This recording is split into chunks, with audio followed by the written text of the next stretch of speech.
You gotta come over a little bit. Ah. Did you grind it out today? Did you? And today's gonna be a doozy of a topic. No, it's not. Hang with the Joneses, episode 29. Really? Episode 29, Hang with the Joneses. I am Rashad. I'm Kesha.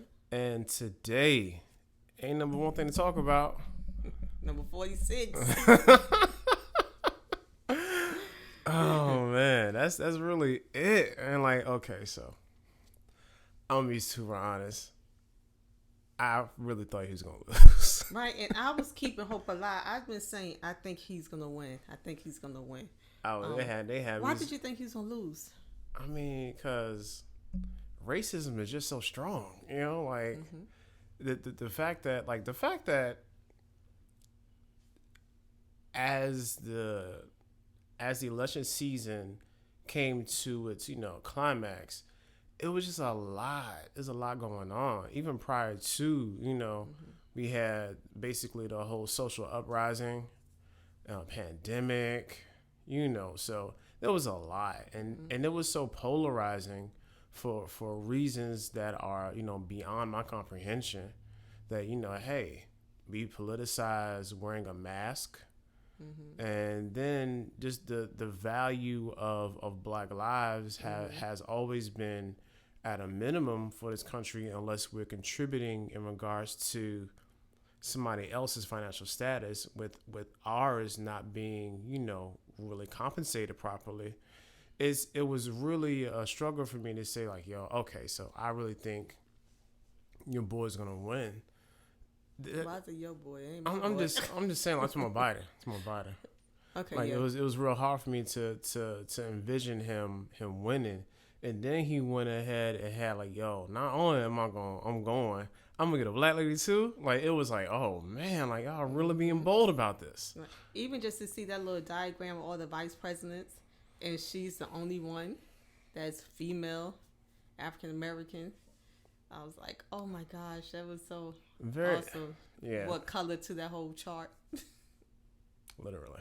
Yeah, right. And I thought, remember, I've been saying he's going to win. I was like, I don't want to think different, but I thought he was going to win. Anyway, but however, how did you feel that African American males increased in voting for Trump? Like, you keep on saying this, like, Yes. I'm, Yes. like, More black males. you've been harping this point since Thursday, and Yes, because that, like, all this Black Lives Matters and, seeing, I want to say black men getting killed by police, but it's not even black men no more, black people. And to see that it was an increased number of black males voting for him. Like, what? That was kind of... So I said this to say the story, that we can't say that his support was always like white people and racism.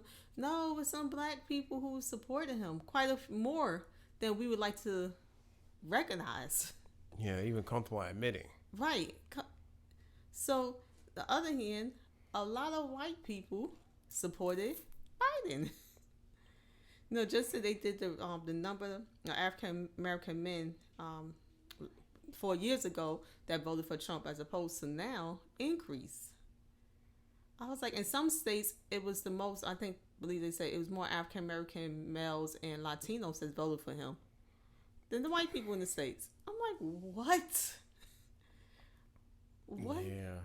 So that changed, to me, that changed the whole rhetoric of kind of like loosely saying white racist people vote for Trump, black people vote for Biden, unless you was black and we call you a sellout. That's the only way you voted for Trump. That changed that whole dynamic to me. Yeah, it's still hard for me to actually comprehend that, and for me, I just don't understand what the draw is. What's the pull? Like what's the fascination? What's the infatuation with that? Just based off of the last 4 nonsensical years. I'm like, fam, like this is what you really want more of? Like that to me was like, right. And you see all the Black Lives Matter, especially Latinos, like he's really trying to send y'all back and build a wall around Mexico, and you voted for him again. But even the first time, I remember my old job, it was an African American male, and he was like, I'm voting for Trump. And we was kind of arguing down, like, why? And he was just like, because he's honest. I said, what? And that was his point, that Trump is honest. He's not blowing smoke up. He said he wanted a wall built. He said he wanted to do everything he said he wanted to do, he was going to do. No matter how some of the stuff was racist or being a womanizer. No, or mocking people with disabilities. He said, but he was honest about it. It was like, what? And the day that he won, he strut down to our office like it was a runway. And like you knew because he rarely came down there. He was an IT guy. He rarely came down there. Like even when we called him the IT help, it took him a while to get there. He strutted in like 7, 8 o'clock in the morning, hand in his pocket, like, And we knew when he won. We just saw all this sitting there at a computer, like, we gonna act like we don't see him. Mad. We was upset. And he shut down, like, yeah, like, don't start today. Don't start. But I just wondered about him that did he vote again? Like, did he still find him to be truthful? You know he did. But even some of the people that voted for him the first time, and like I remember one lady, they were saying that her husband was a illegal immigrant, and they voted for him, and he got deported. Like, what did you expect to happen? I'm sorry. I have no remorse. Like, yo, you can't make that up, yo. Right. Like, what did you expect? He told you, but it's like he was truthful. What? I don't understand what your compass in regards to honesty is. Right. So if I say something that is inherently wrong, just because I'm honest about it, it's okay. Cool. Yeah. I mean, have Corona, drink bleach, and have lights going to your body. Swallow the sun. Ultraviolet rays. Swallow the sun. Get that UV under your skin. It cured him in like 24 hours, so maybe he got a potion. Yeah. But it's just, I felt lifted when he said 46-1. This year, the last 4 years, specifically 2020, I hope I never see, kind of like with the world, it's been I don't want to see this again. Yo, like, can I say that? Yes, you can say that. It was crazy. It's like that. Not only were we happy, but like other countries were happy too. Yes, you saw it. What was it? Paris. Yo, rung the bell. What was it in England? They had fireworks. Yes. Now I don't know if we ever had what other countries was like about time. Like, man, we appreciate y'all. They probably like we voted him out too. Yeah. Like last time we didn't. This time we had to up the game. I'm like, this is the first time. Even though, okay, go back. We talked about a lot of positive things that happened this year, but I'm talking about the world. Like the election happened on Tuesday. We just got the results yesterday. In my lifetime, I have never ever heard that happen before. How about you? I mean, the last time Vegas was like 2000, but like I was in college and. Like, I don't remember. Politics wasn't really like super on my radar because they had the whole Al Gore, was it Gore? Yeah, Gore and Bush with the whole hanging chads in Florida, but it was a different situation. It was the issue with not the counting of the votes, but the actual voting method itself. Yeah, that was the year dead people voted. Yeah. Yeah, I remember that. So yeah, that's why I was like, that's what it was saying. Like, you know, it's not a Florida situation this time because you know. Florida always be some trash with everything. But this one just counting the votes. Just counting. Other than that, I didn't even know we was going to get a result this week. Because usually the results, like you can, of course they had like projected votes and projected winner. So because of math, you know if somebody has a 15% lead and it's only 5% of the votes left, you can say, hey, yo, you won. Depending on who math you go That's by. what I'm... I'm talking about actual math. Depending on who, man. Yeah, yeah. If I go by a certain person, man. No, I'm talking about maths. If you math. still go to a certain person, he still won. So No. I'm talking about actual numbers. Like 1 + 1 and percent. and percentages. And that's another thing. Like, okay, not knowing that is not mandatory, but he still hasn't conceded. Nah. He's still. I'm like, has anyone told him yet that he lost?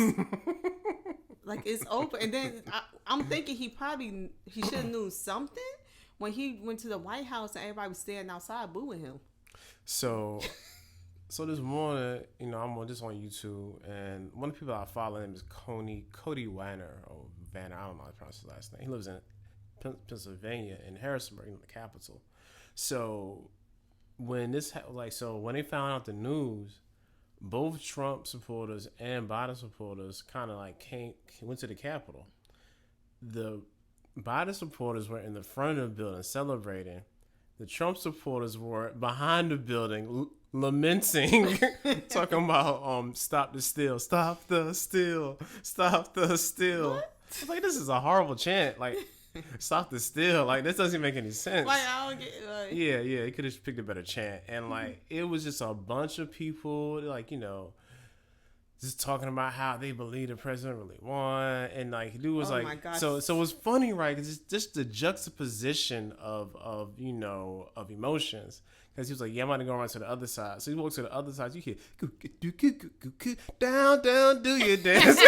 Yeah, over there playing the Cuban shuffle. He got white folks in no rhythm trying to do the Cuban shows. It was so funny. Oh my God. When they had the meme of talking about Biden playing "You Gonna Lose Your Job." Yeah. All the memes and stuff. Oh my gosh, the internet jumped on it like they knew already. Like the internet. Yeah. They were on it, and when they was like the quote where Trump experienced 2020 is the year that he experienced, everyone else experienced. Like, got COVID, lost your job. It was some other stuff. Got evicted from your house. house. Got evicted from your house. And I wonder if he's going to leave. I don't know, man. Like it's really funny Because I really wonder. I don't think you can be out here squatting at the White House. In the West Wing? Yeah, I'm not doing leaving here. Hell no, we won't go. I don't think you can actually squat there. There's no squatters' rights. Fam, you gotta go. Right. It's just sad. I don't think, and even you said before, maybe when we was in college, that Bush and I forgot the other guy's name. Gore. But even with that, eventually it was like, okay, you have it. Moving out.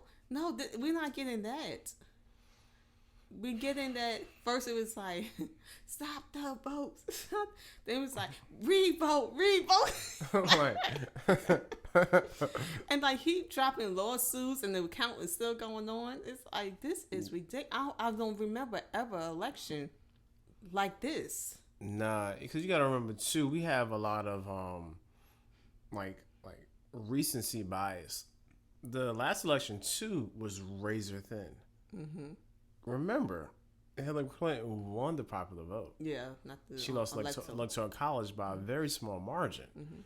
So the same thing happened this time, because the only difference is Biden blew out the electoral college. There was he made history. Yeah, there was no delineation between oh man, I could have won. No, there's no path to victory. So he made history. The oldest guy to run and win. The most ever to receive the most votes. Yeah, the most popular votes ever. Yeah, and then the first ever to have an African American woman as VP. Yeah, it looks like over. I know it's 330 million people. I'm not sure counting children, but it was over 100, almost 145 million people voted. I don't remember. That's a lot, because it was 70 to 74 million popular vote. And then you gotta give it up to Stacey Adams and her team. Yeah, I'm like, Georgia pulled through. 800,000 registered voters. Yeah, 870,000 new voters. Yeah. Like how? That is so awesome. Yeah, That is so awesome. Yeah, just again, giving up for black women who are always saving the day and just looking out for the people when nobody wants to look out for y'all. Because the black man voted for Trump, so yeah, the women had to come in and say, "Hold up." Yeah, so I mean, like black women really put on in a major way. The lady that was the campaign manager was a black lady. Yes. She's only 31 years old. Yes. But no, it's the other thing, right? Where did they go to school at? You want to say HBCUs? HBCUs. Yes, the HBCUs are winning. you know the same colleges that people try to either shut down or try to like make some sort of like minimize it, amalgamation with other schools in the area. Like we're gonna just absorb them and make it one big conglomerate of a school. Like nah, fam. Like we us for a reason. We need us. We need our institutions. We thrive, we succeed, we do all the things that everybody else can do, and then some. Anybody can get in. Yeah, but get out. You may get in. But get out. And that's the whole purpose of HBCUs, because there was no place for African Americans to go to school. It was so high criteria that was just based on skin color. So we said, hey, we got to do our own thing. We accept anybody, but you still going to have to meet the requirements. Yeah, you got to be able to stay in here. You know what I heard someone say? Honestly, what's the purpose of HBCUs? We don't have any white schools. I said, no, it's because it's called college. It's called college. That's why you have a white school. That's every school that's not HBCU. It's college. Except for West Virginia. That's mostly white people. That HBCU is mostly white. But still, at one point it was made for that, but just the population, Yeah, yes, it is what it is. But even in that, the fact that it just felt it felt really good to be recognized. Yeah. And feel like you were being seen. And he said it. Yeah. That's the part that I appreciate the most. And it's not even about the binary nature of our political system. It's more about how, for me, for myself, like how we as black people are going to be able to really prosper within it. Because right now, people want to, you should blow it or break it up. Like, yeah, I'm all down with that too. But until that actually happens, we have to have a way to be able to survive and then thrive within the construct that we currently live in. That's really like my main thought, because the way it was looking, like it's like really, like it was like, man, like it's really hard to really exist at right now. And people say, oh man, you need to be doing, like, don't worry about the presidential, you worry about your local election. Like, look, fam, get close to the mic. Not close to the mic. The reason we were feeling this way is because of how one person from the top trickled down to everybody else. Yeah. And the racism and it's been every ism he spewed that caused people to take off their masks. Yo, it's been so blatant. Take off their hoods. Now they got to put it back on. Yes, man. Like I felt so like, okay, this, now you all have been properly exposed. Now we see who you are, because even leading up to election, like especially like around May and June, when after George Floyd and all that stuff popping off, everybody there's a lot of people who we work with, went to school with, see on a regular basis, are quote unquote friendly to us in public, showed us who they really were. And like, you can't take that back unless you really want to have a full mea culpa and then really apologize. But they not going to do that. Now they sitting here mad today, really quiet. I was surprised it was quiet. I thought it was going to be an uproar. I really super did. Quiet. Because like in New York, it was telling me that some teachers like stay inside because expecting that Trump supporters was going to be like an uproar. Instead, it was the opposite. People who support Biden in New York, they like blocked the streets and was like good way, nothing bad, but like celebrating. And I don't know when the last time I seen that happen is when President Obama was elected. But it wasn't even like that though. It wasn't. Not all the countries. I'm talking about just in New York. I'm talking about just even in just the cities across America. Like we were happy, but I don't remember it being such. It's such an exhale. You feel? No, it was. People gathered and they would celebrate. Yeah, but like even D.L. Hughley was was hosting, was starting to cry. But I'm talking about like right now. Like it's the mood is different. Like this wasn't a celebration of something positive happening. This was a celebration that something negative is going to hopefully end. Yeah. So in 2008 it was like it was very, very celebratory because that, but now it's like an exhale. It's like people can breathe. Like yo, like at least we ain't gotta worry about this. At least we ain't gotta worry about this one thing. It's still going back out to the votes. This shows one thing I like about this election being taken, the votes to come in for like 90 years later. It shows how a vote matter, how your one vote matter, because it literally came down to one vote. You know what I mean? Like how one vote, your one vote, it matters. Yeah. Imagine if all those people just give you $1. You're rich right now. You're a millionaire. So I'm glad to people who thought my one vote don't matter. This showed that your one vote matter. Yeah. Now I'm just hoping, honestly, that all this enthusiasm doesn't die down. Yeah, similar to how the Black Lives Matter movement super died down. It didn't. Yeah, it did. You think so? It may not die down on your timeline, but it's died down in the consciousness of a lot of people. Mm-hmm. Because think about it, we went from the middle of the summer, everybody supporting, went to October, we went straight back to the normal seasonal advertisements and everything. It was a tad bit of Halloween. Now we in full swing for Christmas. Ain't nobody like that's how I see it. I don't know because I'm looking at it, the fact that they were super hard about it, and then people are starting to ad companies and corporations are starting to really go back into their normal mode. Well, I noticed this, and I hope we break this cycle that unfortunately when someone lose their life by the hands of a racist person, whether it's with police or just a jogger, and I'm still going to support you, so I'm going to shoot this black man running or whatever, that we get fired up. Some places rioting, all this. I'm saying they rioting, they do all this stuff, and then it dies down. Then someone else gets shot, and then here's the fire again. And then eventually it dies down again. So I hope that we do consistent. I believe voting and being registered to vote, that's one way to show consistency and you're willing to change. Because I believe change is going to happen. We have to get our people inside to do change. We have to get people who understand us. We have to flood Congress. We have to flood those places, you know what I mean, to get change. So I believe hopefully that it's being redirected as I need to get registered to vote. It's important. And I need to put myself in a position where I can maybe even take an office. Yeah.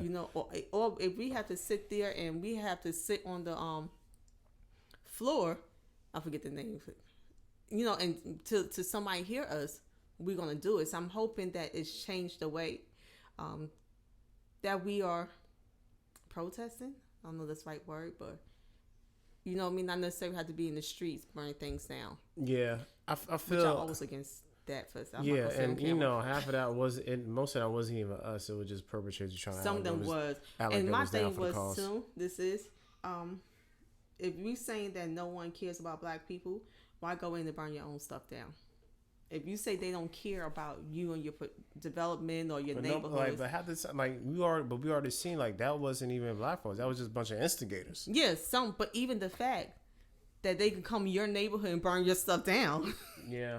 You know what I mean? Yeah. Okay. Now I feel what you're saying. But going back with Biden, I just hope that how we feel, it continues throughout the hopefully 8 years. Meaning that we see policy change, we see social injustice change. I do feel like he recognized the black plight. Flight, yes. Yeah. Flight to Belize. I'm sure his vice president recognized what it's like to be a black person in this world. So with stuff I'm looking for, like since he has a son that struggles with mental health, I want to see some, and I'm a therapist, I want to see some change in mental health. I want to see some more policy and procedures. I don't believe if you have a mental health disorder, you should be able to get a gun. I don't. So some things I want to see some change, and social injustice. So I'm hopefully I'll never forget about my student loans. What y'all gonna do about that? Yeah, that'd be nice. The stimulus check, so I'm hoping, and I'm not to say either that, of course, 4 years he's gonna be able to get everything done or even half it. If he get half the stuff, yeah, I'll see that as movement. The only thing holding him back is just people who want to keep things the same. Mm-hmm. And that's the sad part, because the same doesn't benefit. Again, going back to what I said earlier, that doesn't benefit black folks within the construct that we're currently in. Mm-hmm. And going back, those kids who are locked away, like in some kind of concentration camp, I hope that's the first thing he do is to reunite those families. That was like I'll tell you before, that's like the first thing for anything else. Those kids, let them out, and hopefully pray to God that they be able to find their parents. And then some parents gonna have to explain how their child is no longer, and they wasn't notified, and vice versa. Yeah, so that's the first thing I hope, and that's a hard task right there. Yeah, that's a hard. Yeah, that was one of the more most inhumane, very. Like dog cages, like you just take humans from the dog cage. Very repeating history. Yeah. On some old, Nazism. Like when the Japanese came after World War II, and it was killing them in California. It's so Anne Frank. Yeah. Yeah. It was that really, as a parent, that just. Yeah, so that hurts. I hope that's the first thing, to let those kids out and reunite them. And then I'm just imagining, see, mental health, the counseling, because that's definitely post-traumatic stress disorder. That's definitely oppression. Anxiety. That's definitely depression. And it could be even bipolar, definitely. So then connecting them, and then, okay, if they go to school here, you have to take them back to take them forward. Catch them up to. You got to give him a chance. Yeah. And I feel that's really where, that's really where I am. I just want us to have like a legitimate chance. Mm-hmm. That's the only thing. Especially because you have the people who have the old mentality. Yeah, pull yourself up from your bootstraps. I hate that. And I'm like, fam, do you actually see what y'all have done? How about everybody don't have boots? In the totality of us in America, and how systemically racism has impacted us on all levels, you cannot deny that racism has been woven into the fabric of America. And it's going to take more than just us yelling about it and being upset for that to start to unravel, and we can take those pieces out and then weave it all back together. Yeah, it has to be surgically removed. I just made a beautiful analogy. I liked it. But and that's the one thing I said, hey, we can pull yourself up by the bootstrap. Not everybody have boots. Not everyone came from the same. Some people, I might be shoulder deep in crap, so you want to pull myself out of the bootstrap. Where's my boots? Yeah, where's my feet? For example, I'm going to end after this. There was an article about these two kids who were in college, and they made this app about something. I think it was about sneakers. But then you read down a little bit and say, because their dad was is basically the dude that it's Dan Gilbert. He owns the Cleveland Cavaliers. So he seeded them $1 million for the whole thing. I'm like, they didn't start it from the ground up. That's not how the ground up works. Yeah. And then we have people like us who have amazing ideas and innovations, but just have no capital. There's no revenue. So they have to legitimately start it. And that's why a lot of times, even when we was going back to this summer, when we was trying to find black hair care stuff or black related stuff, and we find that a lot of these companies were already sold out, not because we wasn't supporting them, but because they got a better deal. They needed more financial overhead, or they needed more more industry, or they needed more space or more manufacturing. So they had to make a shift, and that benefited them. But still, it's not black owned anymore. So in order for it's us, a black contribution. Yeah. Because on the real, that's how business really works. You make something big, get to a certain point, sell that crap, keep it moving. Yeah, because that's how most businesses really work. What's the saying? It say America is a mixing bowl, or a melting pot. America is a melting pot, and I never like that saying. Like, please stop saying America is a melting pot. Let me tell you what it is. A melting pot is that no matter what culture, what religion, whatever, you all gonna come to one and melt into the status quo. One homogenous thing, right? So it doesn't matter what you bring, because we all gonna be here. Yeah. So I think now it's a salad. I can't remember, but they changed it. But melting pot is so not a good idea, because it's telling me you forget who you are and just be even, just blend in with whatever is there, which is typically not our culture. Your culture don't matter. Nah. So please, every time I hear somebody saying it's a melting pot, I'm like, no, that's not a good thing. It's saying stop being you to blend in. Yeah. That's not what we about. I feel the black experience in America is definitely one. It's not a monolith. So many different ways to be this. And then secondly, if and when we are authentically allowed to be who we are, that's when we'll really start to thrive.